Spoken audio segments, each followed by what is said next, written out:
嚟啦！萬九幾個自媒體頻道，難得有緣相會喺嘭嘭聲同埋廣東林琴講錯電台呢度。大家好，我係3日之內飛咗5斤嘅嘭嘭，哎呀，好似吹脹咁啊！呢幾日真係暴飲暴食。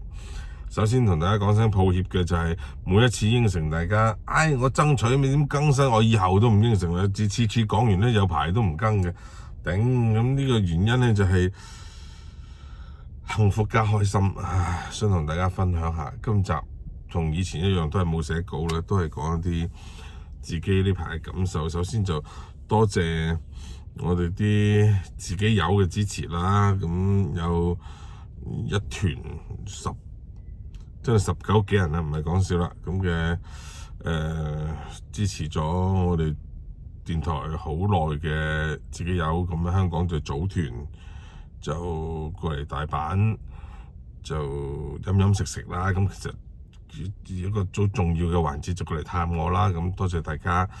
因為係啦，咁佢哋提早2個月就 book 定㗎啦。咁於是乎我哋休息嗰2晚都營業嘅。咁再加上呢邊啲朋友又支持咧，咁所以連續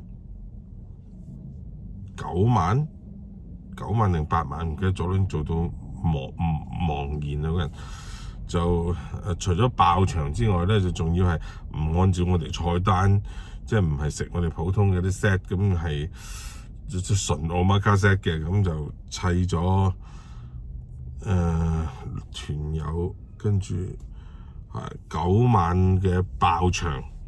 咁所以呢排真係忙到媽都唔認得。朝頭早我自己即係師傅整唔切咁多嘢，又攞貨又成咁，即係多謝大家嘅支持。咁呢個一個啦，咁亦都同一啲中午嚟嘅朋友講聲唔好意思，因為晚市全部每一晚都係特別嘅包場，所以到上個星期我成個星期中午停咗嘅，咁提供唔到正常嘅中午餐服務咧，就講聲唔好意思嘅。有好多朋友已經係打電話過嚟，啲客已經做到朋友咁噶啦。喂，冇嘢食咩？嗱，咁今日開翻啦，咁就所以就中午就翻嚟啦，咁就拍個視頻。咁呢排除咗係店忙之外咧，就做一啲好令我感觸嘅事，就係我對女畢業。咁我喺13號咧就參加咗佢哋嘅畢業儀式嘅。點解咁感慨咧？就因為幾年前，而家06啊，即係4年前啦，22年嘅時候，佢哋係第一次嚟日本。一嚟就定居啦，OK，咁而嚟嘅時候50音一粒都唔識，即係當然而家啦啦聲啦，咁但係乜嘢都唔曉嘅情況之下，喺佢哋原先讀緊嘅係5年級嘅上學期，咁一跳到嚟日本就要讀6年級，又唔識日文，一跳過嚟就讀6年級，跟住就參加雖然免費嘅，但係都要學㗎，係咪？嗰啲免費嘅就係短期嘅嗰啲日語同埋禮儀啊、學習啊等等嘅一啲培訓班啦。咁培訓班就畢業啦，跟住小學1年裡面得到好多人嘅照顧，好多同學嘅關顧，好開心。咁又小學畢業啦，咁攞咗畢業證啦，咁跟住就升咗中學啦，咁到而家又到初中畢業啦。睇到佢哋畢業嘅時候，成個人嘅狀態同4年前完全係可以用脫胎換骨去形容。每一次即係包括小學啦嘅畢業，成個畢業典禮裏面最着緊、最緊張、着得最隆重嘅係佢哋啲老師。佢哋好尊重呢樣嘢，呢個學生嘅重要嘅人生嘅節點，佢哋好在乎，盛裝出席，打扮到自己好，男女都係啲老師。OK，咁你睇到佢哋同啲同學嘅關係非常之密切，攞住啲紀念簿周圍追人簽名啊，而寫嘅嗰啲全部都係內心好真實嘅説話，唔係好似某啲地方咁寫啲戒驕戒躁啲咩共同進步，唔係呢啲，都係寫啲日常生活嘅一啲感觸印記約定啦。例如有啲好中意做髮型師嘅，佢嘅夢想就係我以後要開間 salon 嘅時候咧，你哋要嚟嗰啲點啊，諸如此類嗰啲係好純真嘅。咁而且佢哋同老師嘅關係，會睇到佢哋會追住啲老師去簽名去影相乜聲，因為啲老師成日會調換嘅，即係全國或者全個區咁樣調。唔係基於功利，唔係基於任何嘢，都畢業啦，係咪？係真係中意，真係呢幾年啲老師對佢哋嘅愛，對佢哋嘅痛錫，佢哋花盡自己少少心思，喺畢業嘅時候又會俾老師唔同班分開俾老師啲驚喜啲特別，唔係買禮物啦，係買啲100 yen 嗰啲好平啲幾蚊雞嗰啲咧，嗰啲大頭嗰啲有兩隻耳燈燈嗰啲戴喺老師嘅頭度跟住拉啲白嗰啲花炮寫啲心意卡即係成嗰啲，感動到啲老師喊到肥咧。咁學生與學生之間，當然大家分道揚鑣啦嘛，去到唔同嘅高中，咁呢幾年嘅生活，佢哋又係好不捨，個個都喊到眼都腫埋。咁亦都有啲之前畢業咗，即係上屆畢業咗嗰啲 standby，就着翻套校服翻嚟幫手即係成日冇人邀約嘅，唔係規定嘅咁，即係唔同人對一間學校對啲老師嘅嗰種愛，發自內心嘅嗰樣嘢，冇整齊劃一㗎，呢啲嘢各施各法，你就可以知道佢哋喺裏面係幾咁開心，幾咁幸福。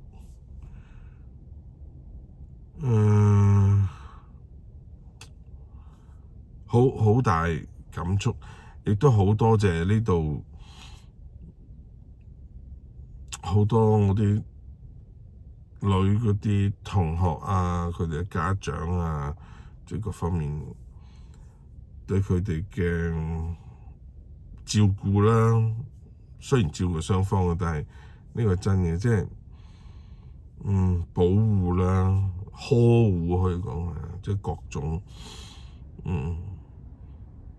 睇到佢哋好開心一畢業之前，畢業典禮之前嗰2日，有一日放假嘅，佢哋有啲部分同學仲要參加公立考試嘅嗰啲，OK，咁一班同學仔就去 USJ 環球影城咁成扎咁去玩去癲個個買張卡連卡嗰啲啦，即係彈咗去嗰啲僆仔，睇到佢哋嘅嗰種關係嘅密切，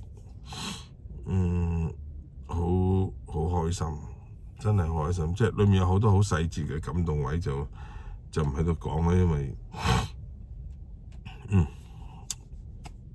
碎片化嘅凌亂，碎片化嘅感動。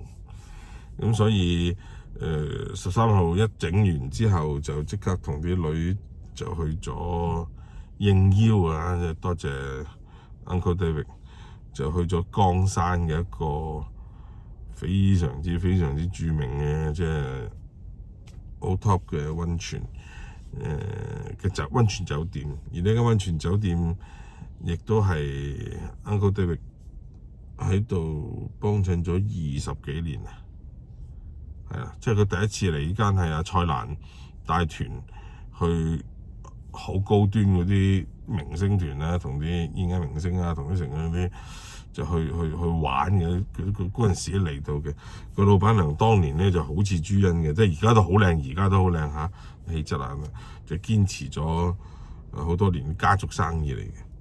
咁我哋睇翻個老闆娘酒店又大，設施又靚，每一樣嘅物品嘅精緻成睇到佢每日朝頭早嘅送客，佢真係喺度同你揮手鞠躬，喺度同你送客送到係出咗停車場，你部車出咗停車場，去到條橋都佢酒店起嘅，過條河㗎嘛，過埋條河整埋嘢，一直都喺度揮住手，即係嗰種熱情係發自內心嘅。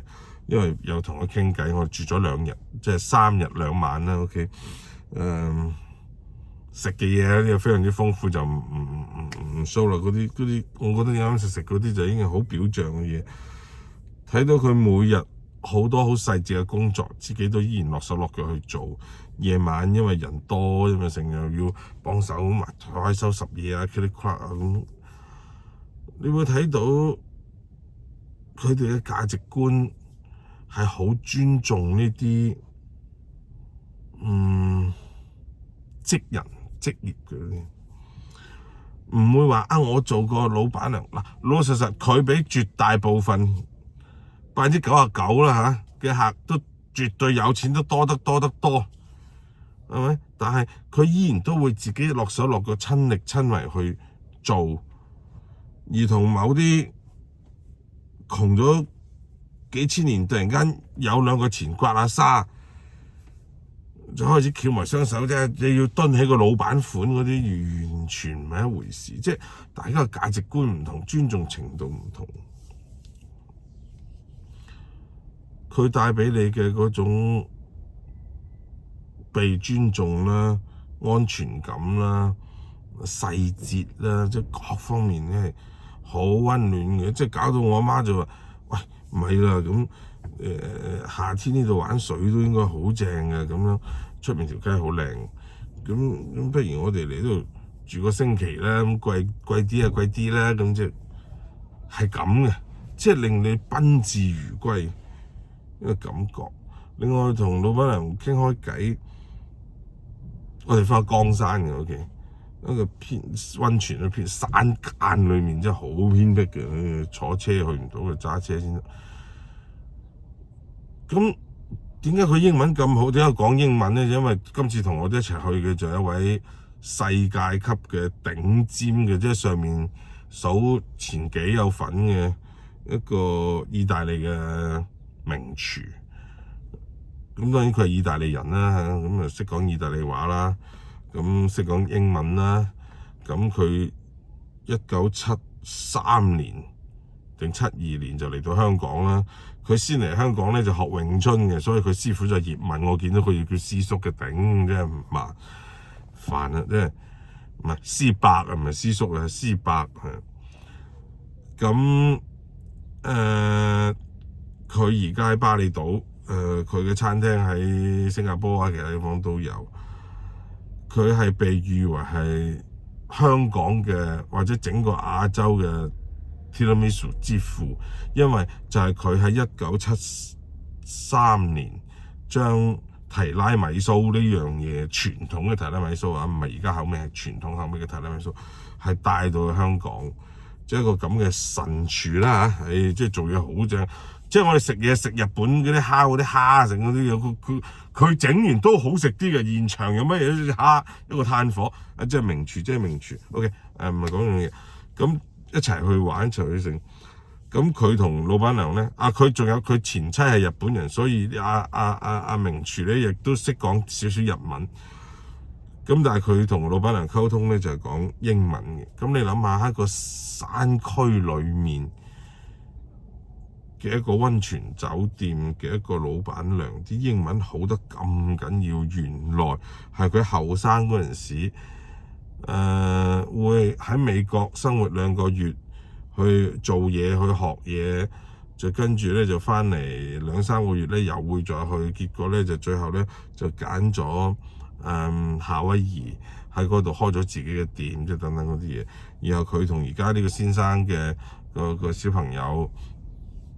佢都60幾歲啦，佢同佢先生嘅小朋友咧就個仔係30鬆啲啦，30零歲啦，就喺 Bangkok 曼谷嗰度咧就開咗間日料店，好大間好靚嘅，即係咯，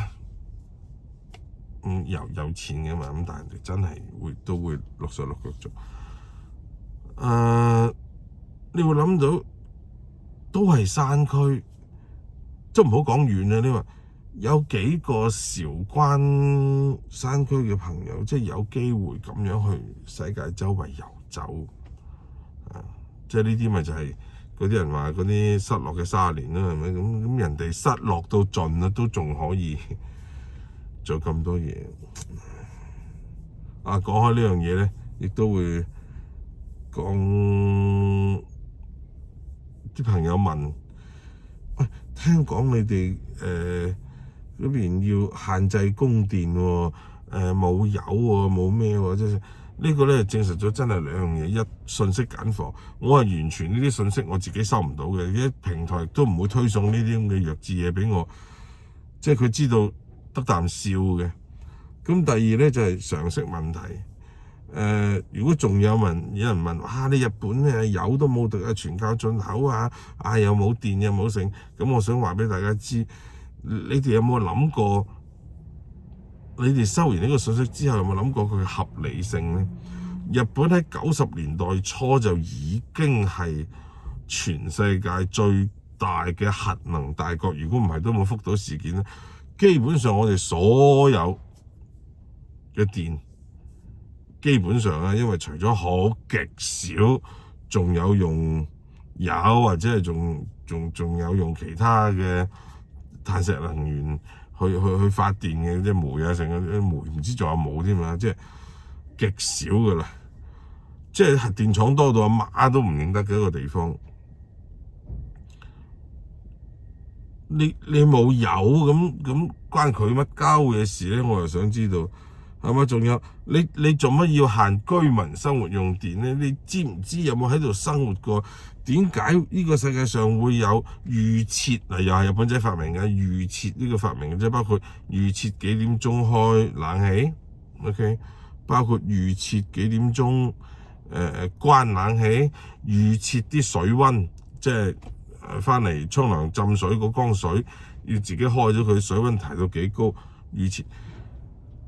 有好大部分嘅家庭係唔會熄冷氣嘅，即係翻工就翻工，放工就有佢開住喺度嘅。第一個佢節能，第二個佢電多的是，係咪？對生活習慣係咁嘅狀況嘅嗰啲人，你話要限佢用電，暴動都似啦，係咪？我如果真係唔夠電嘅，限幾條軌道線，開少幾班車就得啦，係嘛？你知唔知日本軌道交通咁發達，全部都係電氣化，都係用電噶嘛，乜都係用電嘅，係嘛？咁有乜可能咧？咁你核能有海水就 OK 啦，係嘛？呢個一個，第二個有冇了解下呢個世界上3大石油公司？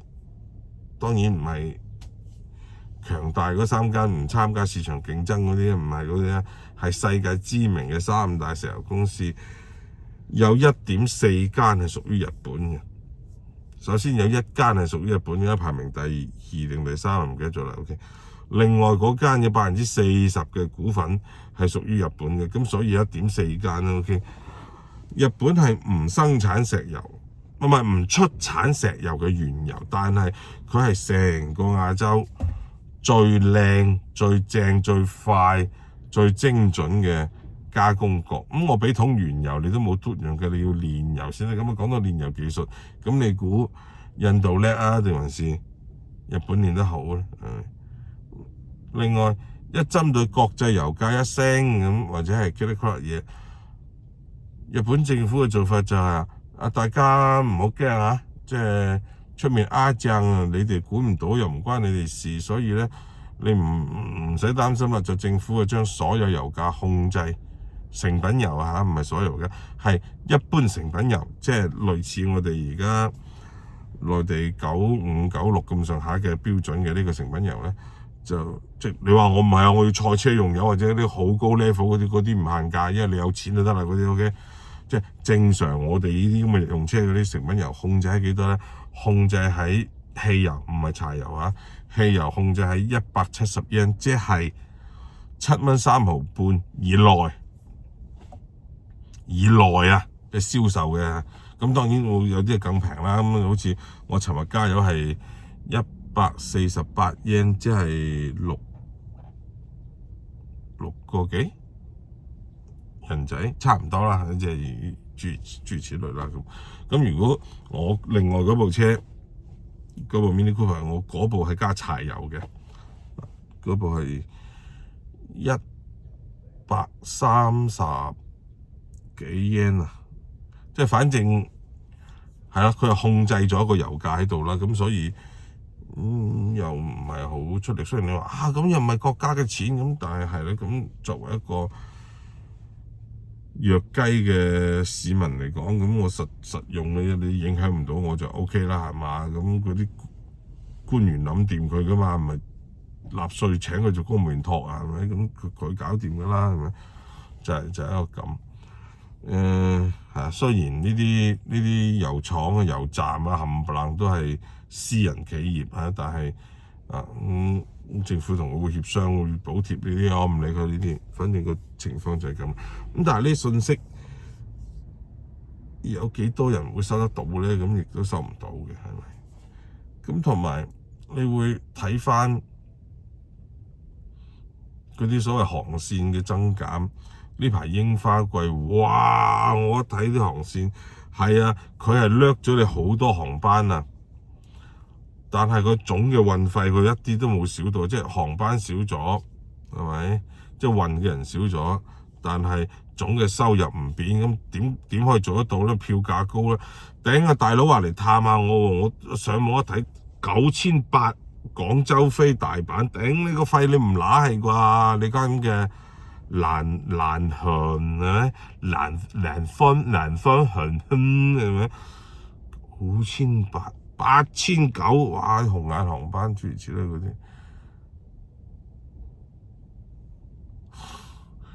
咁當我睇到其他機場，即係仲有JAL啊，或者係 ANA， 即係全日空或者係日本航空嗰啲，咁其實佢哋係不嬲全年都差唔多，佢又冇點變嘅，但係好多線就冇啦，係咪？咁同埋爆空即係秒清嗰啲票，咁大家就會要嚟嗰啲都想方設法其他嚟啦。咁當然啦，今次呢啲咁嘅票價對旅行社係冇影響，因為嗰啲愛物嗰啲旅行社佢就唔做呢條線嘛，係咪？櫻花貴啊，櫻花到底有幾貴咧？唔理你哋整到貴嘅咯，唔緊要，反正係有嘅。咁其他嗰啲飛嚟點咧？其他啲國家飛嚟正常啊，價格係正常，櫻花季嘅價格輕微比平時貴少少 ，OK， 但係正常合理嘅咁。係咯，有乜特別就係咁咯。咁至於有啲網友留言。上排都幾亂下嘅咁就，我一個姓郭嘅同學啊，呢個讀緊初中，即係一個初中國同學啦。咁樣咧，佢就問佢即係我咁叻咁勁係咪？我要做最新班霸㗎嘛，咁但係點解我身邊啲朋友成日都俾人蝦嘅咧？咁我想話，首先即係點解其他人唔蝦就專蝦你啲朋友咧？咁係咪你啲朋友真係講句難聽啲打得少咧？睇下。欺凌首先唔啱嘅 ，OK。咁另外就係話物以類聚，人以群分。咁你嗰群人係咪都幾乞人憎下咧？咁係咪都抵打嘅咧？係咪？咁如果咁撚乞人憎嘅話，咁你諗下喎，咁你咁自以為是嘅勁抽抽，你覺得你係嗰班人嘅頭緊密咁，即係而家俾人揼嗰班人不嬲，平時都緊密咁團結喺你周圍或者你指導之下嘅，咁就俾人打到媽唔認得嘅。咁你諗下，咁你喺人哋心目中個印象又係咩咧？咁係咪？咁我只能夠同呢位郭同學講一聲，喂，我唔知你邊間學校啦嚇，即係呢個初中國同學，咁你就自己都諗下嘅，係咪？只能夠講到呢度啦。我精神有啲渙散，因為對面有個女仔實在好鬼正，我又唔想調轉個攝像機鏡頭，好優雅。我講嘅正，我睇唔到樣喎，完全近視即係形態嗰面真係好，真係好優雅。你嗰個弓都咁正，你4擺擺嗰陣時。OK， 你講翻，我講到咩？唔記得最後佢係咯，好立亂。咁仲有就係頭先講到歧視咧，咁我而家上網睇到好多話反歧視嘅人係最歧視嘅，包括唔係人係嗰啲地方啊，包括有個地方成日拍埋啲咁嘅短視頻，又封嗰啲70後為咩遠古唔知咩啊，80後又咩神燈啊，又問下嗰啲咩80後見過慈禧未啊咩，即係各種呢啲咁嘅視頻，竟然可以堂而皇之咁出到街，甚至當笑話咁聽。無論係呢啲歧視，抑或收入歧視，即係嗰啲北上廣深嗰啲你冇過100萬存款，或者唔知年收入唔過唔知幾多百萬，又點幾十萬點會？我覺得呢個一個乜卵嘢嘅世界，一班要無知到點嘅人，先可以用咁多種唔同，都唔係雙重標準，先可以用咁多種唔同嘅標準去對待同一個地方嘅呢啲群體，唔知製造嘅各種嘅焦慮，樹立各種嘅敵對，解決唔到嘅各種嘅問題，係咪？仲有就係嗰啲朋友又講咩？你講下啲315啦，咁嗰啲琴日315我都唔想講呢樣嘢。正如我當時仲喺某個電視台工作嘅時候，1年365日，屌佢老味嗰個部門係咪淨係做一日就3月15號嗰日咧？平時死柒晒喺邊度嘅咧？即係如果平時係有作為嘅洗撚嗰一日嘅咩？嗰日應該放假俾個休息，係咪？315應該係休息嘅嗰日，乜鳩都唔做嘅，佢哋休息啦。咁啊，其他嗰啲係只要做噶嘛。而家唔係1年都唔知去邊度啊！嗰日嚟出晒嚟，好似好柒威咁樣，嗌啲咩亂獎咩？唉，嘥氣啦！係啊，咁我係一個好現實又好務實又好咩嘅人，我知我人微言輕，我知我改變唔到嘅嘢，咁垃圾嘅嘢我搞唔掂，咁咪閃咯，咁咪揾個自己認為安全同埋舒服啲嘅地方去虛度殘生咯，咪點啊？食嘅冇樣嘢講。唔係冇樣嘢食得嘅係唔安全嘅，講幾年之後唔好意思再講。你以為佢而家淨係講嗰啲萬鳩電池車咩？你再講下食仲講唔講得？講埋就冇嘢食㗎啦，係咪？你啲人唔食到你病嘅話就冇醫生睇，咁醫院嗰盤數又點計咧？係咪？咁醫保又點搞咧？咁啊諸如此類。唉，唔好講咁多，反正冇乜得講咯。咁佢有乜係真嘅？即係凡係嗰啲網度話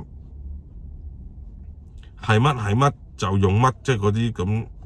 你問我意見就認住個牌子唔好用咯。凡係拎嚟嗱，你寧願用呢啲都唔好用嗰個牌子啊，咁你就買嗰個牌子，即係佢對標嘅嗰個就 OK 嘅，咁個原則嚟嘅。咁其他就唔需要講啲咩，因為你用正常人嘅道德啊、行為準則等等嘅下限，你點下作都好，你都諗唔到嗰啲人嘅下限係比你可以想像到嘅更低、更惡劣嘅。正等我以前批評過嗰啲中央洗餐具嗰啲係違法啊、壟斷啊嗰啲嘢，講咗咁多年，凡係收啲碗碗碟碟翻去指定要佢洗拎出嚟嗰啲，係到今時今日為止都冇合格過嘅，你仲用嗰啲嘢把？只不過佢係嘅啫嘛。嗰啲唔講啦，咁啊仲有咩啊？仲有就係早排我都好耐冇更新啦，係啦。咁啊又話中東阿鄭就話有啲嗰啲攞住本豬肝護照嗰啲，哎呀祖國啊點啊嗰啲佢哋咁啊得啦。咁我就諗到一個詞，係咪孫仔嗰啲兵法嗰啲我唔知啦嚇。咁啊不變應萬變去解決問題，就即係話求助電話打得通，除非行渠翻大風啦，即係啲求救啊嗰啲咩嗰啲電話一定打唔通嗰啲常識嚟嘅，係你出過國你知㗎啦。OK， 即係冇一個印度領事我又係講印度嘅事啊，冇一個印度嘅公民可以求到救求到助嘅，即係你唔好話嗰啲日本直情係派歐機過去成嗰啲嗰啲唔好講嗰啲嘢，你淨係睇下當地一話機場有滯留，一話有其他嘅遊客，一話成嘅時候有冇數十都十數啦，個嗰啲發達國家即係欺凌郭同學嘅嗰啲群體啦，可能係OK， 咁就砰砰聲就全員出動含總領事着住唔同國家嘅嗰啲標色，即係荷蘭咁咪橙色啦，係咪？咁日本咪紅白咁係咪？咁即係個個國家都有澳洲咁就係藍色底，唔知咩白色咁米字旗咁，即係諸如此類嗰啲一紮咁嘅鬼嘢啦。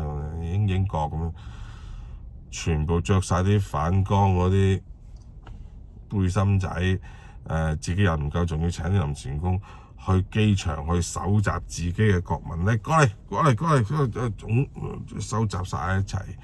咁有啲喺有登記到嘅，咁喺其他地方嘅有專門派車，驚住安全問題去接佢哋，包定間酒店過晒嚟先。但係唔使你航空公司買票好，唔買票好，退唔退嗰啲錢嘅問題就唔係問題，係咪？翻到嚟先，我哋揾飛機車走咁。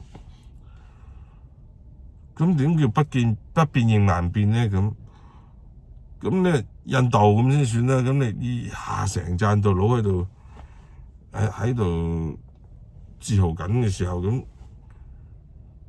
立亂噶嘛，有咁多。好啦，咁當其他人抽走晒，剩低嘅嗰啲，咁咪自然集合咗咯。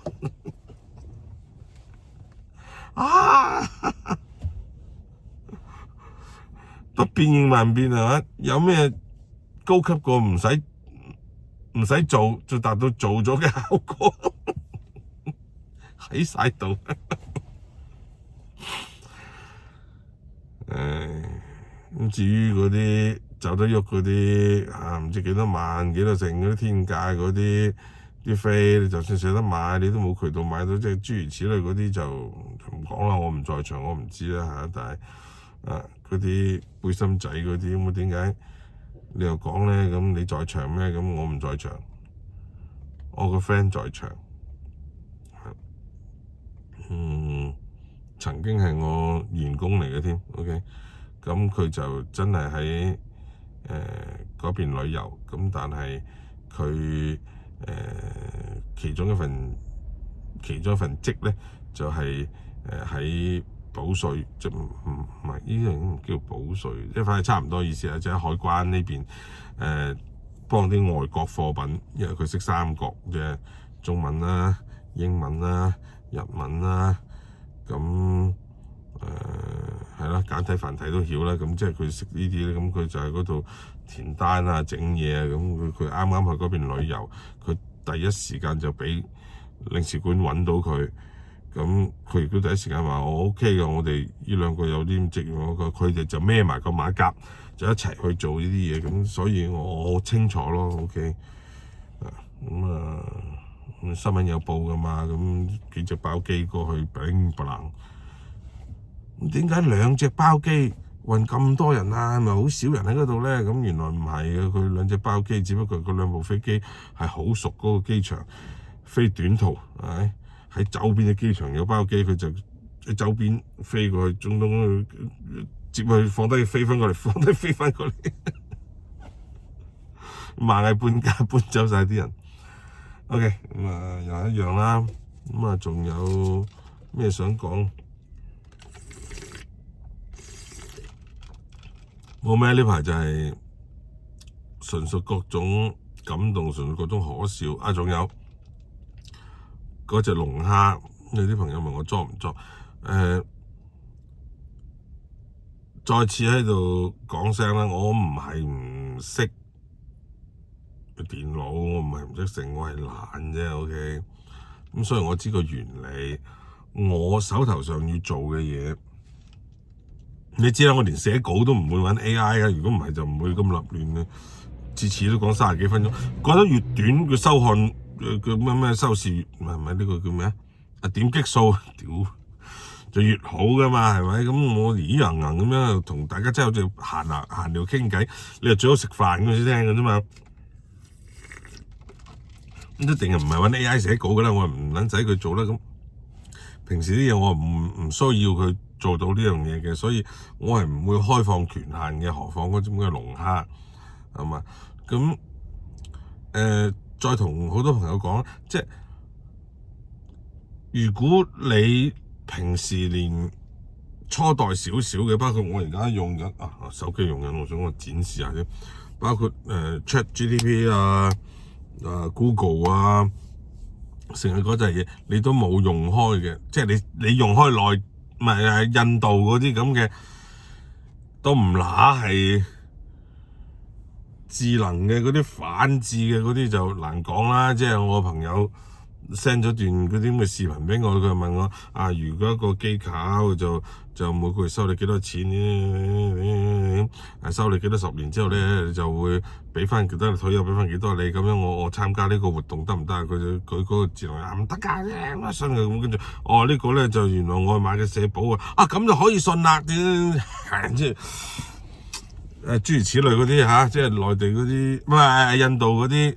旁遮普邦係印度嘅內地啊！我講親內地就一咪就加爾各答，一咪就旁遮普邦，我哋再喺度澄清下 OK 我係永遠唔會，無論好抑或唔好，我永遠係唔會講呢個故土嘅 OK 講到邊度係咯，如果你未用開呢啲咁嘅嘢，你本身就同真正嘅 AI 已經係脫咗節嘅，或者你唔係嗰條軌道嘅話，你硬入去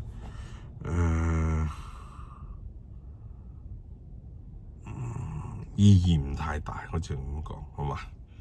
咁AI 都講埋咧就冇乜啦，因為呢幾個都係大家提問得最多嘅啫。我望咩咧？就係我頭先寫咗張紙仔有幾個話題嘅，但係頭先掛住攞杯嘢飲嘅時候，唔知跌狗咗邊度，我睇唔到，唔好意思。